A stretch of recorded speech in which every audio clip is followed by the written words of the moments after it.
যদি খাই কেনে ক্ষতি হ'লে তেতিয়া কি হ'লে, তেতিয়া কোনে দায়ী হ'লে? ষষ্ঠী হস্পিটেলে দায়ী হ'লে নে? 5 মাহ প্ৰেগনেন্ট চলি আছে। যোৱাকালি মই ডক্টৰ হিতেন ছাৰৰ তাত মোৰ নবক লৈ আহিছিলোঁ। আহাত ছাৰে ছাপ্লিমেণ্ট এটা লিখি দিছে। ছাপ্লিমেণ্টটো মই ফাৰ্মাচীৰ পৰা লৈ গৈছোঁ ষষ্ঠী হস্পিটেলত।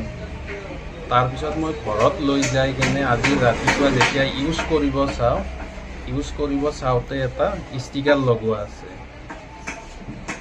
মই জানাত এনেকুৱা ষ্টিকাৰ লগোৱা নাথাকে। মই মানে ষ্টিকাৰটো পঢ়াই চোৱাৰ পিছত দেখিলোঁ যে এইটো 2024 লিখা আছে ইয়াতে।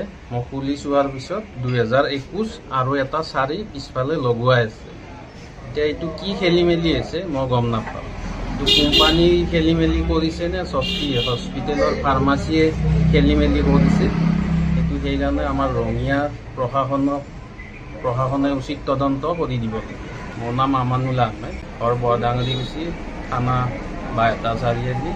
পেচেণ্টটোৰ নাম ছবিনা ইয়াছিন। যদি খাই কেনে ক্ষতি হ'লে তেতিয়া কি হ'লে, তেতিয়া কোনে দায়ী হ'লে? ষষ্ঠী হস্পিটেলে দায়ী হ'লে নে? 5 মাহ প্ৰেগনেন্ট চলি আছে।